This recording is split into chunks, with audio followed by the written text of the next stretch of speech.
Yesaya 52 ayat 13 sampai Yesaya 53 ayat 12. Hamba Tuhan yang menderita. Sesungguhnya hambaku akan berhasil. Ia akan ditinggikan, disanjung, dan dimuliakan. Seperti banyak orang akan tertegun melihat dia. Begitu buruk rupanya, bukan seperti manusia lagi. Dan tampaknya bukan seperti anak manusia lagi. Demikianlah ia akan membuat tercengang banyak bangsa. Raja-raja akan mengatupkan mulutnya melihat dia. Sebab apa yang tidak diceritakan kepada mereka akan mereka lihat, dan apa yang tidak mereka dengar akan mereka pahami. Siapakah yang percaya kepada berita yang kami dengar, dan kepada siapakah tangan kekuasaan Tuhan dinyatakan? Sebagai taruk ia tumbuh di hadapan Tuhan, dan sebagai tunas dari tanah kering. Ia tidak tampan, dan semaraknya pun tidak ada, sehingga kita memandang dia, dan rupa pun tidak, sehingga kita menginginkannya.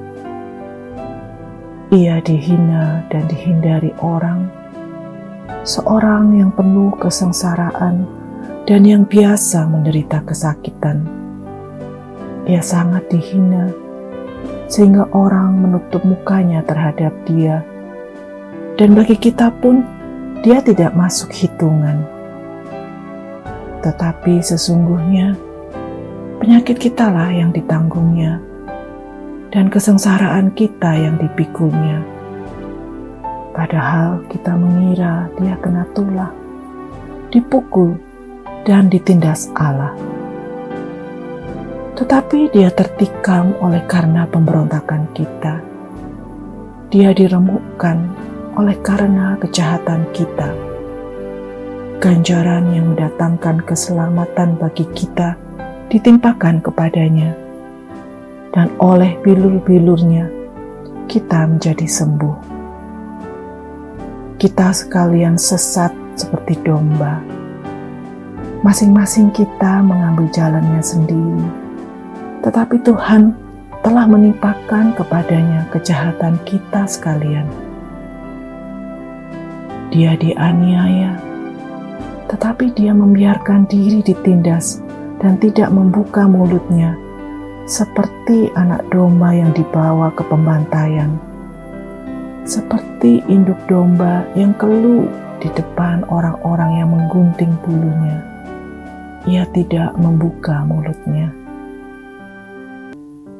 Sesudah penahanan dan penghukuman ia terambil, dan tentang nasibnya siapakah yang memikirkannya? Sungguh, ia terputus dari negeri orang-orang hidup, dan karena pemberontakan umatku, ia kena tulah. Orang menempatkan kuburnya di antara orang-orang fasik, dan dalam hatinya ia ada di antara penjahat-penjahat, sekalipun ia tidak berbuat kekerasan, dan tipu tidak ada dalam mulutnya. Tetapi Tuhan berkehendak meremukkan dia dengan kesakitan. Apabila ia menyerahkan dirinya sebagai korban penebus salah, ia akan melihat keturunannya. Umurnya akan lanjut, dan kehendak Tuhan akan terlaksana olehnya. Sesudah kesusahan jiwanya, ia akan melihat terang dan menjadi puas. Dan hambaku itu, sebagai orang yang benar, akan membenarkan banyak orang oleh hikmat-Nya, dan kejahatan mereka dia pikul. Sebab itu, aku akan membagikan kepadanya orang-orang besar sebagai rampasan, dan ia akan memperoleh orang-orang kuat sebagai jarahan, yaitu sebagai ganti karena ia telah menyerahkan nyawanya ke dalam maut, dan karena ia terhitung di antara pemberontak-pemberontak sekalipun ia menanggung dosa banyak orang dan berdoa untuk pemberontak-pemberontak. Demikianlah sabda Tuhan.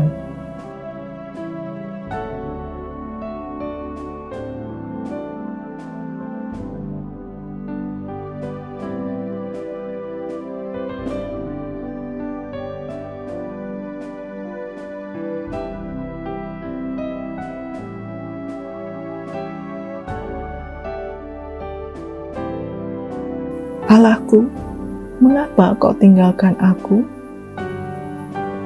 Mazmur 22 ayat 1-32. Untuk pemimpin biduan, menurut lagu Rusa di Kala Fajar, Mazmur Daud. Allahku, Allahku, mengapa engkau meninggalkan aku? Aku berseru, tetapi engkau tetap jauh dan tidak menolong aku.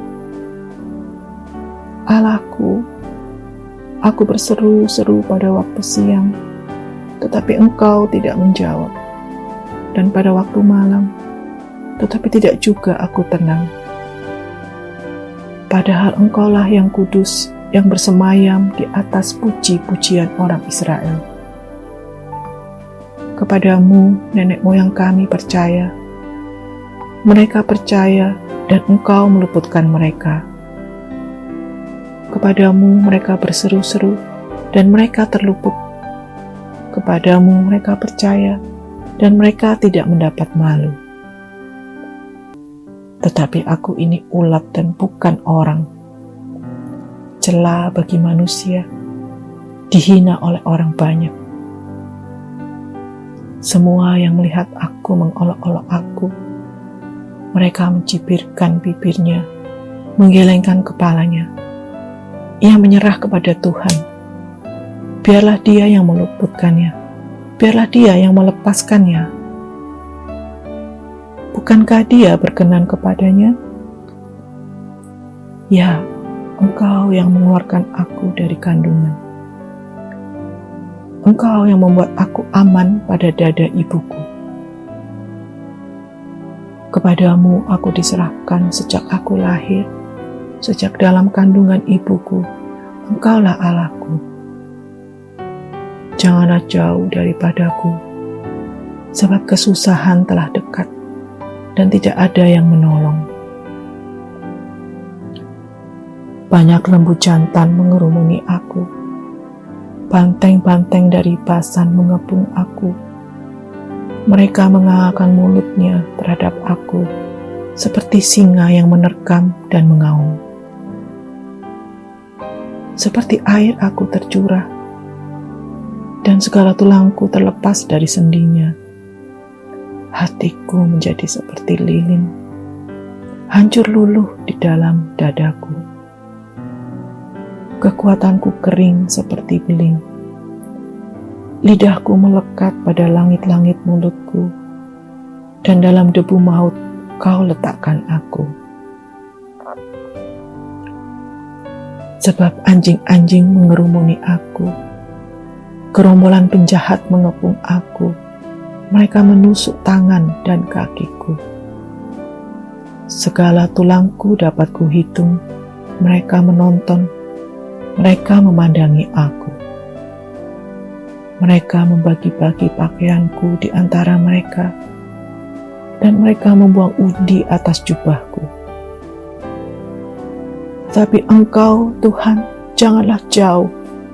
Ya kekuatanku, segeralah menolong aku. Lepaskanlah aku dari pedang, dan nyawaku dari cengkeraman anjing. Selamatkanlah aku dari mulut singa dan dari tanduk banteng. Engkau telah menjawab aku. Aku akan memasyurkan namamu kepada saudara-saudaraku dan memuji-muji Engkau di tengah-tengah jemaah. Kamu yang takut akan Tuhan, pujilah Dia. Hai segenap anak cucu Yakub, muliakanlah Dia dan gentarlah terhadap Dia. hai segenap anak cucu Israel, sebab ia tidak memandang hina ataupun merasa jijik kesengsaraan orang yang tertindas, dan ia tidak menyembunyikan wajahnya kepada orang itu, dan ia mendengar ketika orang itu berteriak minta tolong kepadanya. Karena Engkau, aku memuji-muji dalam jemaah yang besar. Nazarku akan kubayar di depan mereka yang takut akan Dia. Orang yang rendah hati akan makan dan kenyang. Orang yang mencari Tuhan akan memuji-muji Dia. Biarlah hatimu hidup untuk selamanya. Segala ujung bumi akan mengingatnya dan berbalik kepada Tuhan. Dan segala kaum dari bangsa-bangsa akan sujud menyembah di hadapannya. Sebab Tuhanlah yang mempunyai kerajaan. Dialah yang memerintah atas bangsa-bangsa. Ya, kepadanya akan sujud menyembah semua orang sombong di bumi. Di hadapannya akan berlutut semua orang yang turun ke dalam debu dan orang yang tidak dapat menyambung hidup. Anak-anak cucu akan beribadah kepadanya dan akan menceritakan tentang Tuhan kepada angkatan yang akan datang. Mereka akan memberitakan keadilannya kepada bangsa yang akan lahir nanti, sebab Ia telah melakukannya. Demikianlah sabda Tuhan.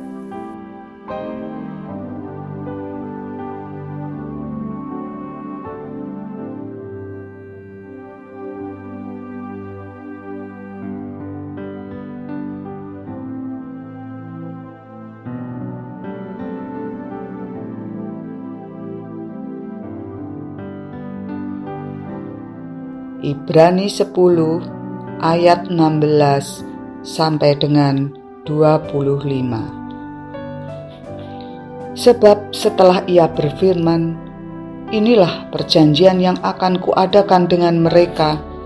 Sesudah waktu itu, Ia berfirman pula, Aku akan menaruh hukumku di dalam hati mereka dan menuliskannya dalam akal budi mereka. Dan aku tidak lagi mengingat dosa-dosa dan kesalahan mereka. Jadi, apabila untuk semuanya itu ada pengampunan, tidak perlu lagi dipersembahkan korban karena dosa. Jadi, saudara-saudara, oleh darah Yesus kita sekarang penuh keberanian dapat masuk ke dalam tempat kudus, karena Ia telah membuka jalan yang baru dan yang hidup bagi kita melalui tabir, yaitu dirinya sendiri. Dan kita mempunyai seorang imam besar sebagai kepala rumah Allah. Karena itu, marilah kita menghadap Allah dengan hati yang tulus ikhlas dan keyakinan iman yang teguh. Oleh karena hati kita telah dibersihkan dari hati nurani yang jahat dan tubuh kita telah dibasuh dengan air yang murni. Marilah kita teguh berpegang pada pengakuan tentang pengharapan kita, sebab Ia yang menjanjikannya setia. Dan marilah kita saling memperhatikan, supaya kita saling mendorong dalam kasih dan dalam pekerjaan baik. Janganlah kita menjauhkan diri dari pertemuan-pertemuan ibadah kita, seperti dibiasakan oleh beberapa orang. Tetapi marilah kita saling menasehati dan semakin giat melakukannya menjelang hari Tuhan yang mendekat.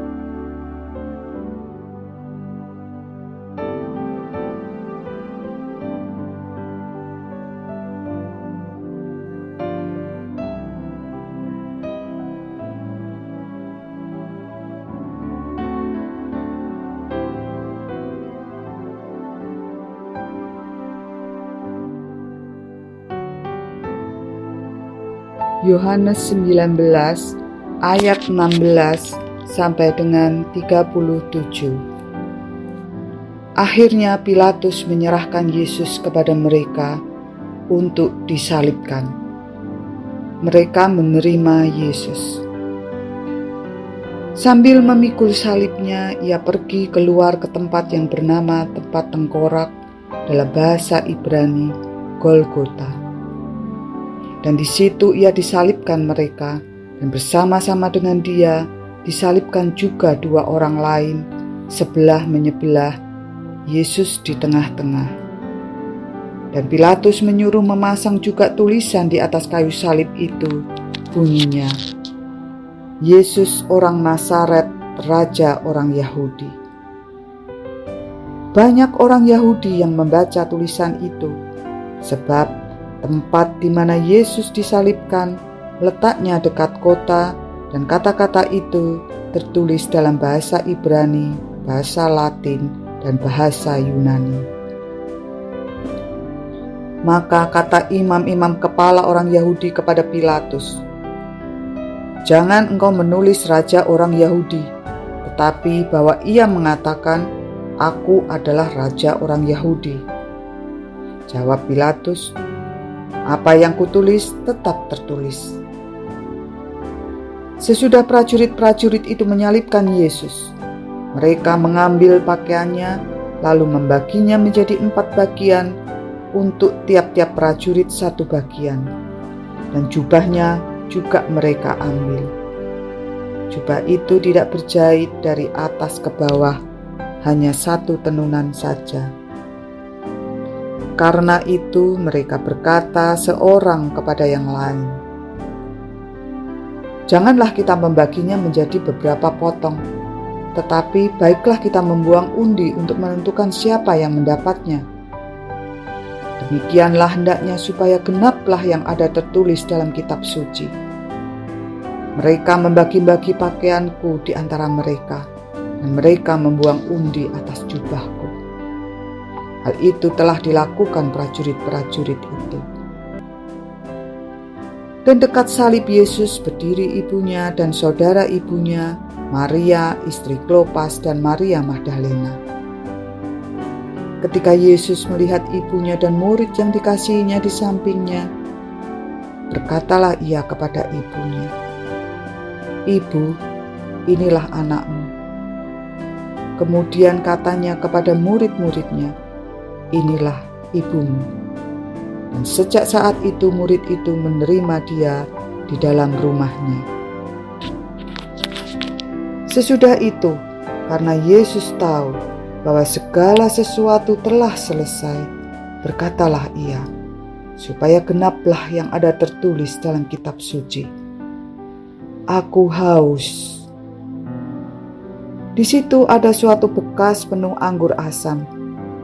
Maka mereka mencucukkan bunga karang yang telah dicelupkan dalam anggur asam pada sebatang hisop, lalu mengunjukkannya ke mulut Yesus. Sesudah Yesus meminum anggur asam itu, berkatalah ia, "Sudah selesai." Lalu ia menundukkan kepalanya dan menyerahkan nyawanya. Karena hari itu hari persiapan, dan supaya pada hari Sabat mayat-mayat itu tidak tinggal tergantung pada kayu salib, sebab Sabat itu adalah hari yang besar. Maka datanglah orang-orang Yahudi kepada Pilatus dan meminta kepadanya supaya kaki orang-orang itu dipatahkan dan mayat-mayatnya diturunkan. Maka datanglah prajurit-prajurit lalu mematahkan kaki orang yang pertama dan kaki orang yang lain yang disalibkan bersama-sama dengan Yesus. Tetapi ketika mereka sampai kepada Yesus dan melihat bahwa ia telah mati, mereka tidak mematahkan kakinya. Tetapi seorang dari antara prajurit itu menikam lambungnya dengan tombak, dan segera mengalir keluar darah dan air. Dan orang yang melihat hal itu sendiri yang memberikan kesaksian ini, dan kesaksiannya benar, dan ia tahu bahwa Ia mengatakan kebenaran, supaya kami juga percaya. Sebab hal itu terjadi, supaya genaplah yang tertulis dalam kitab suci. Tidak ada tulangnya yang akan dipatahkan. Dan ada pula nas yang mengatakan, mereka akan memandang kepada Dia yang telah mereka tikam. Demikianlah sabda Tuhan.